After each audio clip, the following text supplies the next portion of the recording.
Hi everyone, thank you for joining us on another Trident Talks. I'm Max Goldthorpe, leading everything here at R&D related at Trident Search, and just wanted to welcome today. We've got the Senior Vice President of Technica, Rhonda Freeman. Thank you for joining us, Rhonda. Glad to be here. Awesome. And today we're going to be covering everything from, how the cyber industry's changed over recent years to women in cyber, and also how, Rhonda's got to the senior VP level from, starting out as just a normal software engineer and, building her career with Technica Corporation as well. So perfect. Well, thank you so much for your time, Rhonda. Please introduce yourself from your side as well. Oh, absolutely. So I am from Michigan, that state that looks like a mitten in the United States. And I started out as part of General Motors, a General Motors family, Buick, Cadillac, Pontiac. My grandfather, I'm proud to say, was one of the first members of the union there. And I followed in my father's footsteps to become an electrical engineer. I even went to the same college, which was originally called General Motors Institute, is now GMI, and I became an electrical engineer. So I'm living my life. I'm becoming part of General Motors, and I grow up and I become 24 years old, and I'm like, oh, I need to see the world. So I did. I moved to Washington, D.C., and I became a contractor for Ronald Reagan's Star Wars program. Awesome. And I got to do rocket launches. Rocket launches are really fun. I can imagine. Assure you. But Ronald Reagan's Star Wars program ended. I had to figure out what to do with my life. And that's when the internet was just starting to boom. So I went back to school. I got another degree in telecommunications.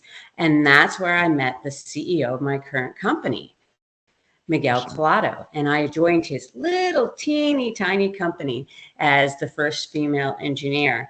I was number 19 when I joined his company, and within 3 weeks, he asked me to lead our engineering teams. So I was a full-time customer-facing engineer, and I was leading this little team. So over time, we've grown. I've stayed with him, and I now have this big giant title of SVP of Engineering, and I lead the innovation team, the engineering team, programs, and we've grown the company from $1 million a year back then to $125 million a year today. Awesome. And I think from my side, as you've discussed there, you've been there for quite some time. You were literally, the first female engineer. And how has, of course, your role evolved in that time, right? Because naturally, I'm sure that added responsibilities, and of course, how does it also? What do you think was the key to your success of having such longevity in such a fast-moving industry as well? Yeah. So regarding my role evolving, while the topics and the title has changed, my role really hasn't changed. Okay. I started out working for the CEO. I still work for the CEO. I still lead engineering, and I still implement his vision. So has the role really changed? No. But the topics has changed, and the complexity of the questions have changed, and what I have needed to learn to do the job has changed. So that's the part that's really evolved. And so as I think about this question about how my role has changed, the idea of it hasn't changed. The actuality and the actual tasks have changed. And it's all about pitching in. So when you're part of a tiny company of 19, you got to pitch in. Of course, you got to do whatever needs to be done to get it done. But when you're part of a company and you're on the senior team and it's 150 and you're really going to be successful, you still need to pitch in. Yeah. And so as I answer that question, that's really the only answer. The role hasn't changed. The topics have changed. Of course. And yes, like that's, I think naturally, as you said, right, going from, a startup to now a very established organization, it's all about everyone pulling their own weight. Everyone, as you said perfectly, right, pitching in, and adding value to the business, which is so important. And of course, would you say that would be, one of the main points of how you've had such success in your team and within the business is your pitching in? Right. So there's a pitching in, and then there's an understanding the business model. So Yeah. the difference between my role in the evolution and implementing the vision. So the key to the longevity and success, it was interesting when you asked that question, I jumped to individual, which is my role in evolving, to longevity and success of the business. Why is the business that way? And what's Yeah. my role in that? Well, Technica's business model is to always be thinking just a tiny bit ahead, few years ahead of our customer base. What technologies and solutions are coming along? What's going to make us a little bit better in cybersecurity in a Mhm. few years? Maybe it's not quite there yet. What can we prototype? So we're 150 people, so it's not a huge company, but Yep. we always have a few engineers on the bench doing Yep. research and development and prototypes that we can show our current customers and potential customers for what technology may offer them in the next few years. I'm not trying to sell them a product. I am not trying to sell them a proprietary solution. I am trying to partner with them and say, look, this is what's coming. This is what could help you. And so it's in this always being innovative and showing them what can come back next and showing how smart they are, we are, and they are, and partnering with them. That's where the business comes. And that's where the longevity comes in, and the successful longevity and how Yeah. we've been successful over years. It's a very specific business model, which is sort of different than taking a product and trying to force the customer to buy Yeah. it or that kind of thing. Okay, awesome, awesome, and like obviously, with the growth of the business as well, have you seen your leadership style change, evolve as you moved into a more like executive role? Absolutely. And I don't know if it's the executive role or growing up or Yeah. something. But I come from General Motors, and I don't know if they've changed since I left, but back in the day, it was extremely hierarchical. The people in charge made the decisions, and those decisions rolled downhill. And anything you wanted to say was done in the back room Yeah. and passed through back channels. And I started out that way as a manager. I'm in charge, what I say goes. And that's just not how I am anymore. Yeah. We are a collaborative group. Every group I'm in, our senior executive team, my software development team, my engineering team, and we actually adhere to an Amazon Web Services leadership principle, which is disagree and commit, Yeah. which is everybody has a say. We talk about it. We try to figure it out together. I do have final decision making, but everybody gets a say. And once we decide, we commit and we go Yeah. together. That's awesome, and of course, in terms of the landscape, even like in cybersecurity, when you started at Technica, it was probably the time cybersecurity was probably very different to what it is now, of course, and like it's continuously evolving, right? And how have you seen the landscape, the cybersecurity landscape, change since those early days at Technica? So when I started, there wasn't any landscape. No landscape at all. Maybe there was a front yard. I don't even think there was a front yard. It was a rock garden, maybe passwords. So it's been a fascinating part of my career to watch it go from maybe we should have some passwords to watching all of the standards be written, Yeah. seeing people's opinions, and then we're going to add this and what about encryption, but wait, that encryption can be broken, and maybe we should look at things in transit to zero trust. And now we've got AI and ML solutions looking at logs. And so all of these really exciting but fairly complex solutions. Yeah. And in the end, what I'm experiencing is it all comes back down to the humans. Mm-hmm. So outside of work, and I don't know about your world, but in my world, I still got a lot of people saying, should I really implement multi-factor authentication? It's really kind of a pain in the neck, Rhonda. I don't really want to do that. And so it comes down to, are people willing to implement what's really going to help security? And there are also still some really simple things that help. Technica implemented a policy, we shut off our internet at night when no one's there. And the number of malicious attempts dropped drastically. Really? Even during the day, just precipitously. Yeah. All we did was lock the doors at night. Very, very simple stuff. So it makes me wonder if the landscape hasn't changed. There's people out there that want to do bad things. Of course. We need to think about it a little differently. Absolutely, and I think that brings me on to what I was going to say next is of course you've had to then balance the innovation with security in your product development, right? So you've had to almost go with the times and go down the road. And you touched on it briefly there, and if you wouldn't mind just going into a little bit more detail in terms of how you've had to balance that innovation with security in your product development as well. Right. So I'm going to give a really super simple example of that and follow on to what I was saying.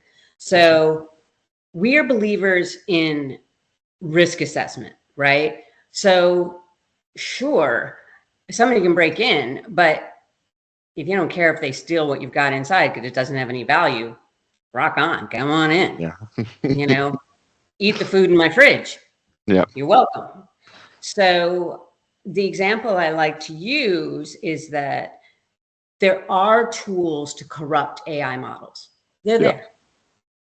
They're there. Go ahead, corrupt my models. But it's my job when I'm designing a system is what happens when that model is corrupted. How do I know when it's corrupted? And what am I doing about it? Mm-hmm. So if I have a known good model that I'm keeping control of in a central location, and I'm updating my models out in the world, or if I have another method for that, then come on in, corrupt my model. I don't care. I don't have any problem with that. Yeah. I'll just, at the end of the day, I'll just put a clean one in. It's like an Etch-a-Sketch. It's like having a whiteboard and letting your kid scribble on it. Have fun. Just gonna clean it up at the end of the day. Absolutely. Okay, awesome. I love that. I love that analogy. And of course, as someone yourself who necessarily, found your way into cybersecurity, what advice could you give, a young engineer coming through, looking to break into the industry and stepping into the unknown? Like, is there any advice from your experience of doing it personally that you could help inspire, the young engineers of today? If you're interested, certifications. Especially in the U.S. government space, but I think in other spaces too, is get yourself a certification. They're not expensive. They're not hard to get. Go out there and get yourself a Security Plus or CISSP or something else. But that's what's going to tell people that you are serious. I took the time to study. I took the time to prove that I know what I'm doing. Also, be prepared to keep learning. This is not a one and done industry. Mm-hmm. You can't just be like, okay, I learned cybersecurity, I'm done now. I just have to do it 8 hours a day. You have to keep learning. Absolutely. And it even brings on to the topic of, the products evolving. The engineers need to as well, right? You've got to keep adding, ammunition to your armory, so to speak. So it's definitely one of those. And I think from even when you said it earlier at the start of the call that, you were the first female engineer at Technica. That in itself comes with, challenges, stepping into the unknown, especially in such a engineering, as we all know, is such a male-dominated area, right? So what like challenges did you face when you first stepped into that room and you saw, a face full of men, and how did you overcome them, and how did you get yourself into that position where like the CEO was like, right, Rhonda's our lead. We need to get her in that position right away. Yeah. So it's a challenge that I'm going to be really honest that I still face today. Yeah. And that is the surprise in the room. So I come into the room, whether or not it be Zoom or a physical room, and I'm the only one. And there seems to be this vast surprise. Yeah. Wait, who is this person? And then they find out that I'm an engineer, like a real one. And there's more surprise. Then they find out I'm the leader. Whoa, that's just almost too much. So that starts out as a challenge. It's almost like it sets up a discomfort that has to be worked with and continually worked with throughout meetings and building that relationship. Like, it's okay. It's nothing bad's going to happen here. But one of the things that I'll do to try to gather that relationship is continually ask questions, especially when there are individuals that will only look at the other men in the room, will only answer questions to the men in the room. And I have gone as far as saying, I'm the one that asked that question. Can you answer it to me? And I just need to not be afraid to do that. That's something that's grown with time, is to not be upset about it, but just to say, I'm the one that asked the question. Absolutely, and I think that's so important. And have you seen, obviously going from the first female engineer, have you seen a lot of diversity now coming into the modern era within cybersecurity, within engineering? Has that evolved over the years at all, or is it something that there's still a big struggle with? There's still a big struggle. Sadly, there were 10% of us. I'm going to go with the female side. Yeah. There were 10% females in my undergraduate class. They're electrical engineering. Yep. They're still 10% today. That was crazy when you think about that. 1989. That was a long time ago. Now there's a few more in computer engineering. I see a little bit more on the software side, and so. But I mean, combine those with cybersecurity, and we're just not there. We're not there. We're not there in the corporate world. We're very dispersed. I'm involved in an organization called Chief. I'm involved in WRISE. I'm involved in SWE. So I'm involved in IEEE. So we're there. Yeah. There's just so few of us that we're incredibly dispersed. Yeah. But there's still not a lot of us.